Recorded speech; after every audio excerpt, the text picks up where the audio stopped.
If you're checking your blood sugar first thing in the morning and seeing numbers in the 130s, 140s, or higher, even though you haven't eaten anything since dinner, you're not doing something wrong. Your body is doing something specific while you sleep, and if you don't understand what it is, no amount of medication adjustments or diet changes will fix it. In the next 15 minutes, I'm going to explain exactly why your blood sugar spikes overnight, and I'll give you 3 simple moves you can do starting tonight that can bring those morning numbers down by 20 to 40 points without adding another pill. Before we go further, this is important. Nothing in this video replaces medical advice from your doctor. If your blood sugar is dangerously high, if you're experiencing severe symptoms, or if you're on insulin or other diabetes medications, do not make changes without talking to your healthcare provider first.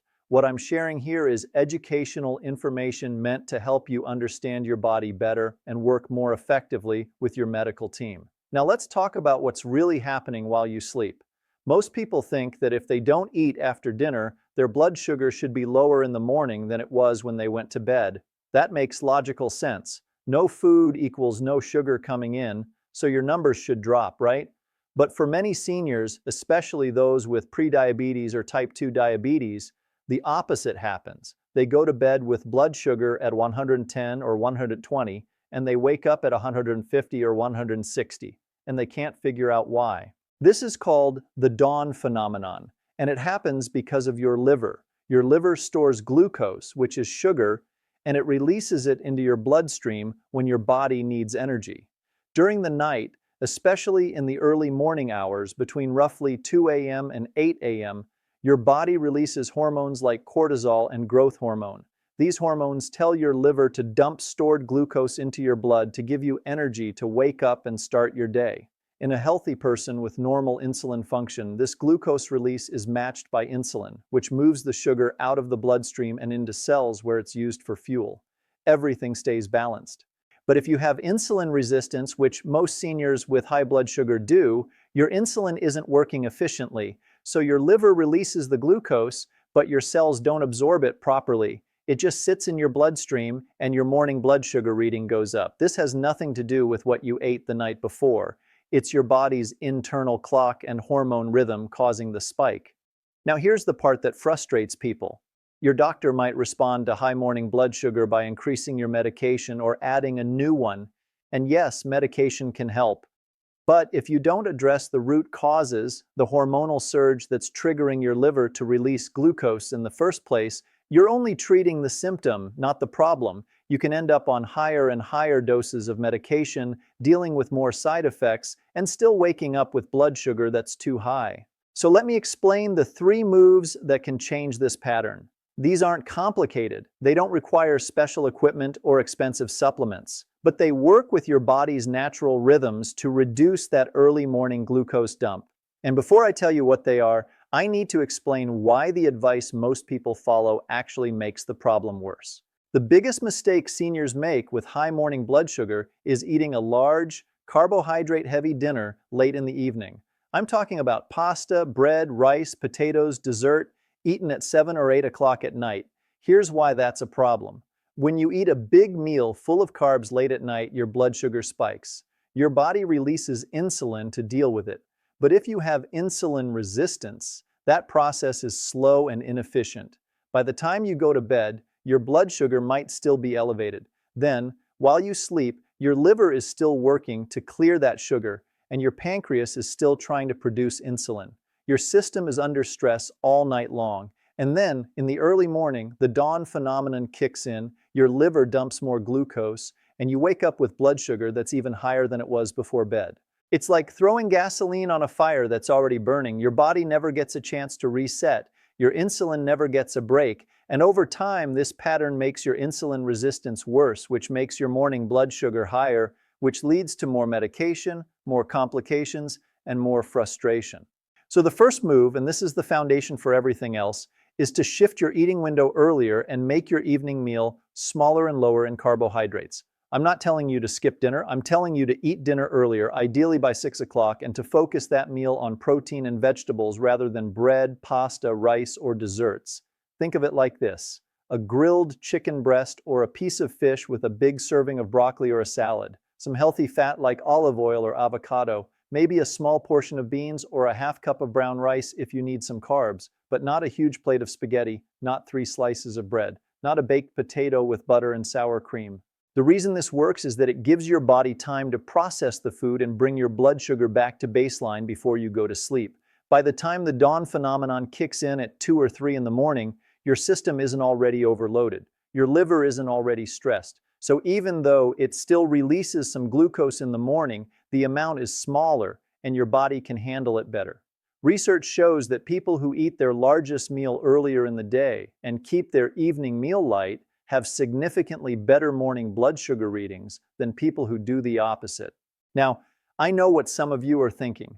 You've always eaten dinner at 7 or 8 o'clock. It's a family tradition. It's when everyone gets home. You don't feel hungry earlier. I understand. But here's the truth. Your body's metabolism doesn't care about tradition. It cares about circadian rhythm. Your body is designed to process food more efficiently during daylight hours when you're active. As the day goes on and evening approaches, your insulin sensitivity naturally decreases. That means the same meal eaten at 5 p.m. will cause a smaller blood sugar spike than the same meal eaten at 8 p.m. If you're serious about lowering your morning blood sugar, this is the single most important change you can make. Let me give you a practical example. Instead of having toast and coffee for breakfast, a sandwich for lunch, and then a big plate of chicken, potatoes, and bread for dinner at 7:30, flip it. Have your protein and vegetables for lunch. Make that your main meal.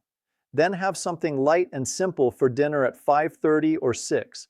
Maybe some soup and a salad. Maybe eggs and vegetables. Maybe leftovers from lunch in a smaller portion. You'll notice within a few days that your morning blood sugar starts coming down. Now, before I give you the second move, let me tell you about the second mistake that sabotages morning blood sugar, and it's something almost no one talks about. Going to bed stressed or anxious. When you're stressed, your body releases cortisol and adrenaline. These are the same hormones involved in the dawn phenomenon. If you go to bed with elevated stress hormones, your liver releases even more glucose overnight.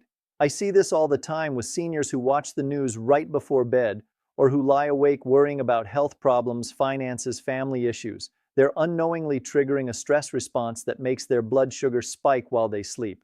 This brings us to the second move.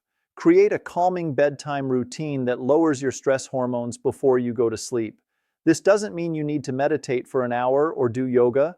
It can be as simple as turning off screens 30 minutes before bed, reading something calming, taking a warm bath or shower, doing some gentle stretches, listening to relaxing music, practicing slow, deep breathing for 5 minutes.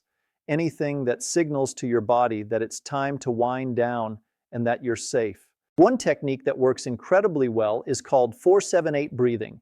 You breathe in through your nose for a count of 4. Hold your breath for a count of 7. Breathe out slowly through your mouth for a count of 8. Do this 4 times before you get into bed. It activates your parasympathetic nervous system, which is the part of your nervous system that calms you down. It lowers cortisol, it slows your heart rate, and it prepares your body for restful sleep instead of stress-driven glucose release. Some people find it helpful to keep a journal by the bed. If you have worries or thoughts racing through your mind, write them down. Get them out of your head and onto paper. Tell yourself you'll deal with them tomorrow. This simple act can reduce nighttime stress significantly. And when your stress hormones are lower, your liver doesn't get the signal to dump as much glucose in the early morning. Now let's talk about the third move, and this is the one that surprises people the most because it seems counterintuitive. Light physical movement after your evening meal, not a workout, not a walk around the neighborhood in the dark. Just 10 minutes of gentle movement. It could be walking slowly around your house. It could be standing and doing some light stretches. It could be washing dishes by hand instead of loading the dishwasher. The key is to move your muscles gently for about 10 to 15 minutes after you finish eating. Here's why this works. When you move your muscles even lightly, they pull glucose out of your bloodstream to use for energy. They don't need insulin to do this. Muscle contraction itself opens up pathways that allow glucose to enter the cells. So even if you have insulin resistance, gentle movement after eating will lower your blood sugar. And if your blood sugar is lower before bed, the dawn phenomenon has less of an impact. Your morning numbers come down. Studies show that even a short 10-minute walk after dinner can reduce post-meal blood sugar spikes by 20 to 30%. For seniors, this is one of the most powerful and underused tools for blood sugar control. You don't need to go to a gym. You don't need special equipment. You just need to move for a few minutes after eating instead of sitting down in front of the television. Let me give you a simple routine you can start tonight. Eat your dinner by 6 p.m. Keep it focused on protein and vegetables. After you finish, set a timer for 10 minutes and walk around your house, or stand and do gentle movements, or clean up the kitchen while standing. Then, an hour or two before bed, do your calming routine, deep breathing, stretching, reading, whatever helps you relax, and then go to sleep. Do this consistently, and within a week, you should start seeing your morning blood sugar numbers come down. Now let's talk about what else affects morning blood sugar, because there are a few other factors you need to be aware of, especially if you're doing everything right and your numbers are still high. Medication timing can make a big difference. If you take metformin or other blood sugar medications, when you take them matters. Some people do better taking their medication with dinner, others do better taking it right before bed. This is something you need to discuss with your doctor. Don't change your medication timing on your own, but do ask your doctor if adjusting the timing might help with your morning blood sugar spikes. For some seniors, taking a longer-acting medication at night can reduce the dawn phenomenon by providing more consistent blood sugar control while they sleep. Hydration is another factor.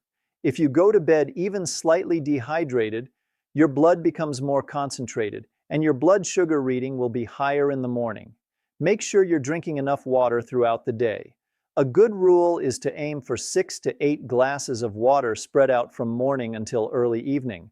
Don't drink a lot right before bed or you'll be up all night using the bathroom, but make sure you're well hydrated during the day. Sleep quality also plays a huge role. If you're not getting deep, restful sleep, your stress hormones stay elevated and your morning blood sugar goes up.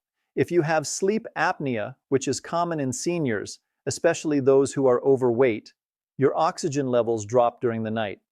This triggers a stress response and your liver releases glucose.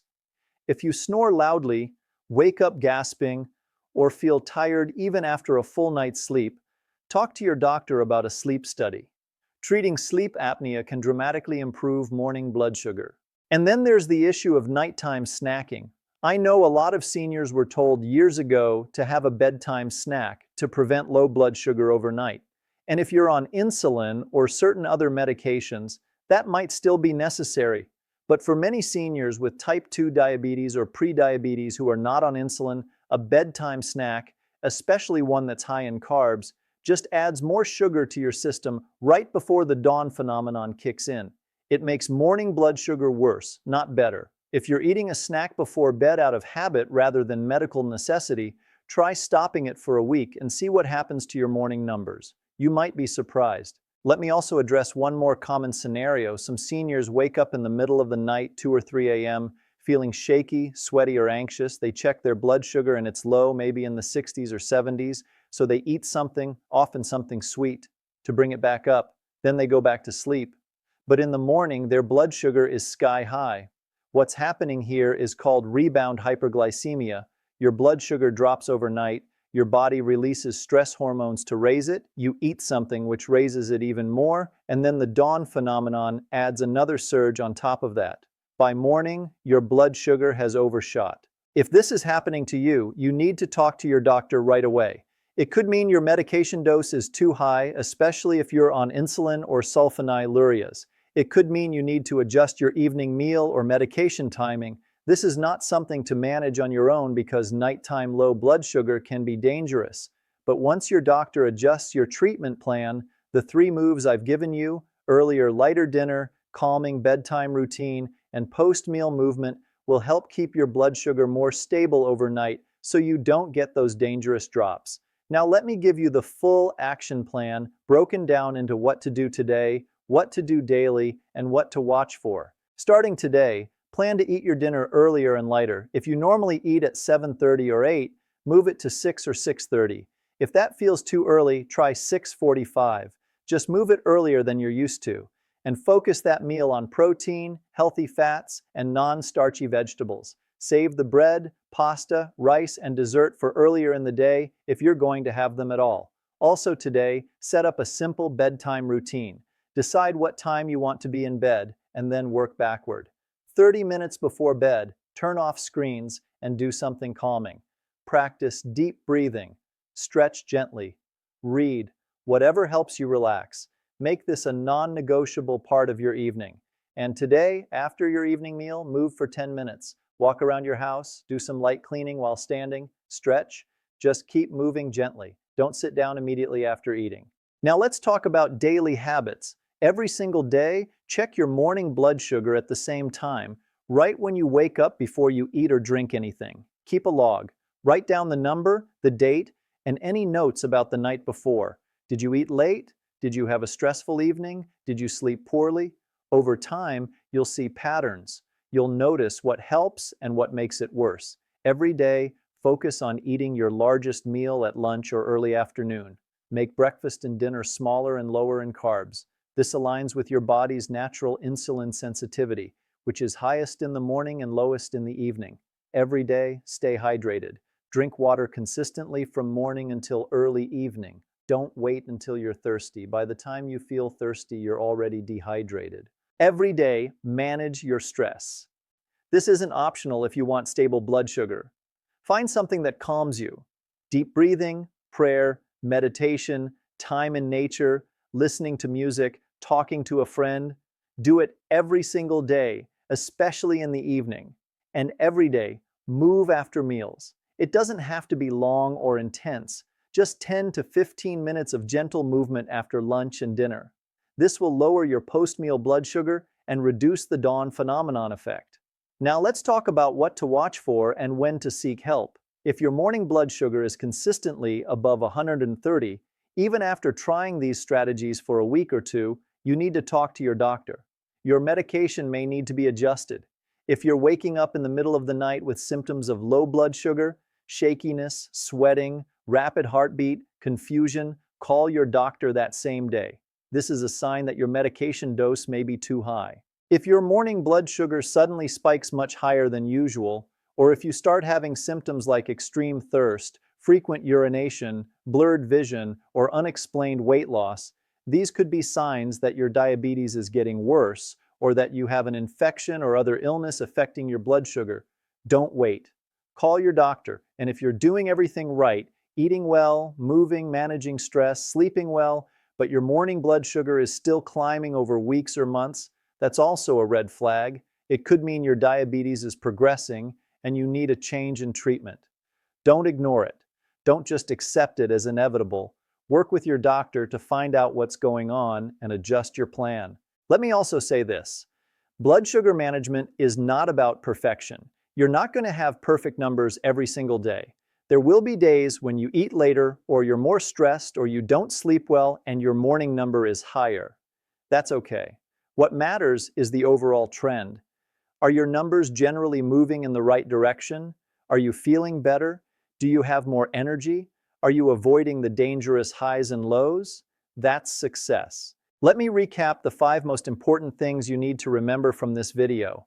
First, high morning blood sugar is usually caused by the dawn phenomenon, where your liver releases stored glucose in the early morning hours. This is driven by hormones, not by what you ate.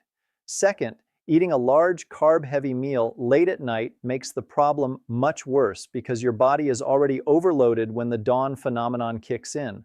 Third, the 3 moves that can lower your morning blood sugar are eating dinner earlier and lighter, creating a calming bedtime routine to lower stress hormones, and doing 10 minutes of gentle movement after your evening meal. Fourth, medication timing, hydration, sleep quality, and eliminating unnecessary bedtime snacks all play important roles in morning blood sugar control. And fifth, if your numbers stay high despite these changes, or if you have symptoms of very high or very low blood sugar, you need to talk to your doctor right away. If you want to learn more about keeping your blood sugar stable throughout the day, the next video you need to watch is about post-meal blood sugar spikes.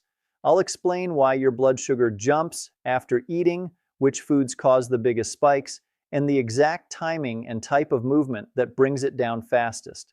A lot of seniors don't realize that what you do in the 30 minutes after a meal matters just as much as what you eat. Make sure you subscribe so you don't miss that video. This channel is dedicated to giving you practical, senior-focused health information that actually works in real life. I'll see you in the next one. Take care of yourself. Next one, take care of your heart.